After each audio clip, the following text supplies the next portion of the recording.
السلام علیکم ورحمۃ اللہ وبرکاتہ۔ بسم اللہ الرحمن الرحیم وبہ نستعین ومن تبعہم بإحسان الی یوم الدین۔ قال اللہ تبارک وتعالی فی القرآن المجید وَلَنَبْلُوَنَّكُمْ بِشَيْءٍ مِّنَ الْخَوْفِ وَالْجُوعِ وَنَقْصٍ مِّنَ الْأَمْوَالِ وَالْأَنفُسِ وَالثَّمَرَاتِ وَبَشِّرِ الصَّابِرِينَ۔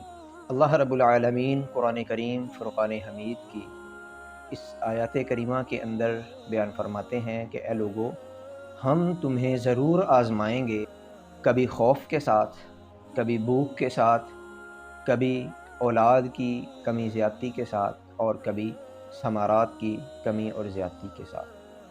اور یاد رکھنا وَبَشِّرِ الصَّابِرِينَ، جو صبر کرنے والے ہیں ان کے لیے بڑی خوشخبری ہے۔ آج معاشرے کے اندر جو کیفیت بن چکی ہے، ہر طرف مہنگائی کا سیلاب ہے، اور اس سیلاب کے اندر جہاں پر غریب طبقہ بہہ چکا ہے، وہاں پر مڈل کلاس لوگ بھی اس سیلاب کی زد میں ہیں، اور کچھ معاشرے کے امراء بھی اس سیلاب کی زد میں آ چکے ہیں۔ یہ سیلاب ہے کیا؟ مہنگائی ہے۔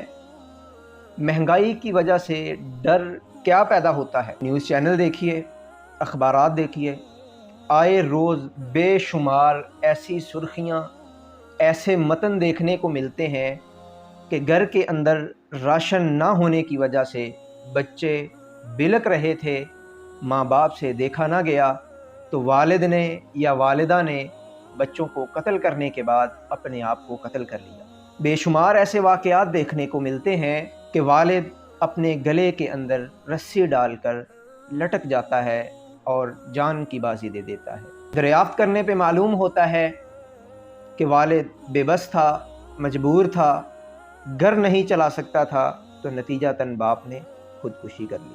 ماں ایسے کرتی ہے کہ جو اپنے بچوں سے اتنا پیار کرنے والی ہے، اپنے ہاتھوں سے اپنے بچوں کے گلے کاٹتی ہے، اپنے بچوں کو ساتھ لے کر نہر میں کود جاتی ہے۔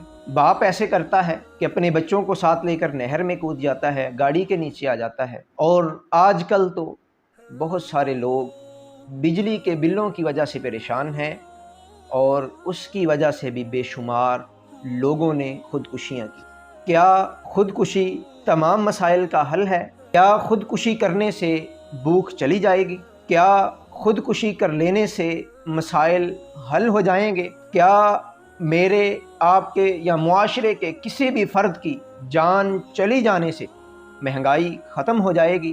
یہ مہنگائی کا سیلاب ختم ہو جائے گا؟ تو یہ ہماری خوش فہمی ہے، غلط فہمی ہے۔ یاد رکھیے، خودکشی اسلام میں حرام ہے، اور جو انسان حرام کا ارتکاب کرتا ہے اس کے بارے میں آتا ہے کہ جب انسان ایسا عمل کرنے لگتا ہے تو انسان کے اندر سے ایمان نکل جاتا ہے، اور جب انسان کے اندر سے ایمان چلا جائے اور اس کی جان بھی پرواز کر جائے تو پھر سمجھ لینا چاہیے کہ انسان کی موت حالت ایمان میں نہیں ہوئی۔ یہ ہمارے لیے لمحہ فکریہ ہے۔ جب انسان کی موت حالت ایمان میں نہیں ہوئی، پھر اس کی کیفیت کیا ہوگی، اس کا انجام کیا ہوگا، وہ بھی اس بات کو بخوبی جانتا ہے۔ تو پھر آئیے ہم اس سیلاب، مہنگائی کے بہتے سیلاب کے اندر بہتے تو چلے جا رہے ہیں اور پریشان بھی ہیں۔ اللہ رب العالمین کی اس ایک آیت کریمہ کے اوپر اگر ہم غور کر لیتے ہیں تو ہمارے بہت سارے مسائل حل ہو جائیں گے۔